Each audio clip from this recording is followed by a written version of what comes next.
गुरुचरित्र पारायणाचे नियम. सर्वप्रथम सर्व स्वामी भक्तांना श्री स्वामी समर्थ, जय जय स्वामी समर्थ. तुमच्या सर्वांवर स्वामींची कृपा नेहमी राहो.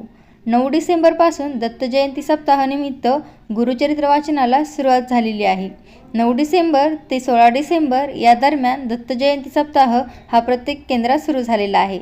जे सेवेकरी गुरुचरित्र वाचणार आहेत त्यांनी गुरुचरित्र सुरू होण्याच्या आदल्या दिवशीच म्हणजेच 8 डिसेंबर रोजी 4 कुत्रे आणि 1 गाय यांना नैवेद्य स्वरूपात छोटी पोळी किंवा चपाती खाऊ घालायची आहे. तर तुम्हाला माहीत आहे का पोळी का खाऊ घालायची आहे?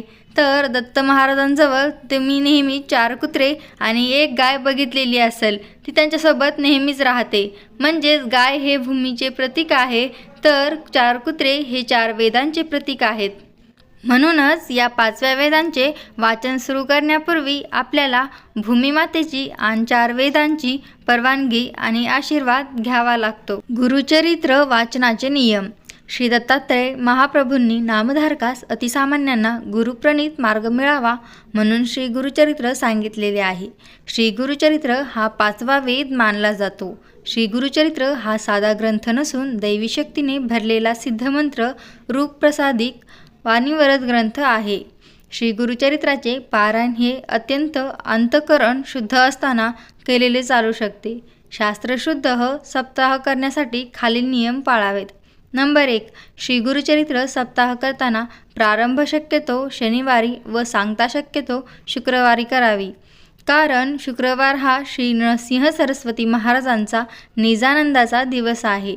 नंबर 2. श्री गुरुचरित्र वाचण्यापूर्वी आदल्या दिवशीच म्हणजेच शुक्रवारी 1 गाय व 4 कुत्रे यांना गव्हाच्या पोळीचा नैवेद्य खाऊ घालावा. नंबर 3.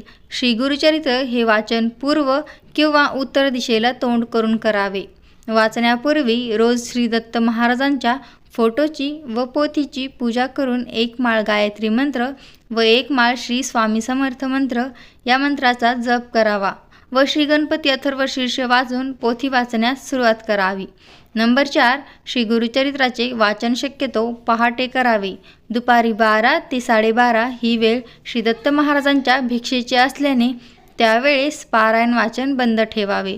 नंबर 5. श्री गुरुचरित्र वाचनाच्या कालावधीत परान्न घेऊ नये. आपली आई, पत्नी व बहीण यांच्या हातचे अन्न खाण्यास हरकत नाही. उपवास करू नये. दोन्ही वेळेस सकाळ व संध्याकाळ 1 धान्य फराळ. काही समस्या असल्यास स्वखर्चाने बाहेर खाण्यास काहीच हरकत नाही आहे. नंबर 6. श्री गुरुचरित्र वाचण्याच्या कालावधीत पुरुषांनी दाढी वाढवू नये. स्वच्छ हाताने दाढी करावी. तसेच या काळात चामड्याऐवजी नायलॉन किंवा रबरी चप्पल जोड वापरावे. श्री गुरुचरित्र वाचनाच्या कालावधीत ब्रह्मचर्य पाळावे. नंबर 7. श्री गुरुचरित्र वाचनाच्या कालावधीत मृत शौच असणाऱ्यांच्या घरी किंवा अंत्यविधीस जाऊ नये.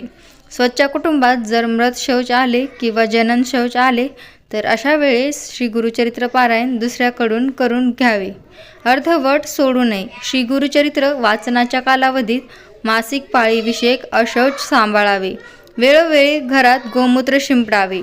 नंबर 8. सप्ताह कालावधीत रोज सकाळी तसेच संध्याकाळी श्री गुरुचरित्राच्या पोथीस नैवेद्य दाखवून आरती करावी. रोज रात्री झोपण्यापूर्वी श्री विष्णू सहस्रनाम वाचावे. विष्णू सहस्रनाम वाचल्याने दिवसभरात झालेले चुका आपल्याकडून माफ होतात. नंबर 9. श्री गुरुचरित्र वाचण्याची पूर्वापार पद्धत.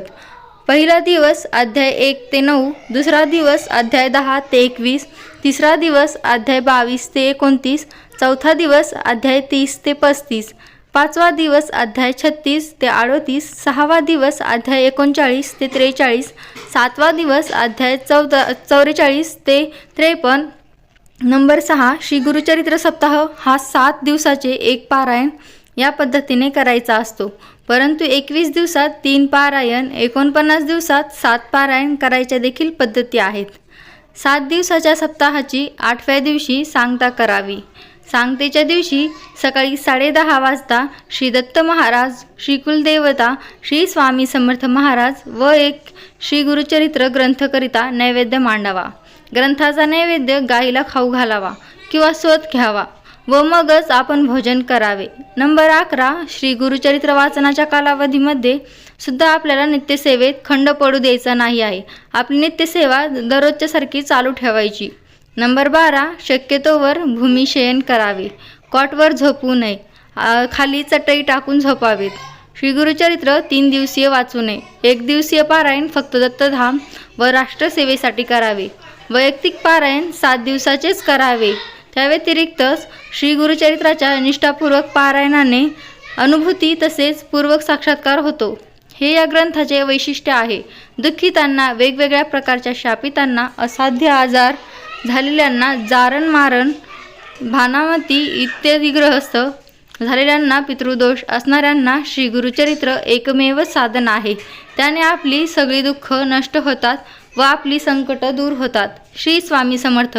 व्हिडिओ आवडल्यास व्हिडिओला लाईक करा आणि चॅनलला सबस्क्राईब करायला विसरू नका.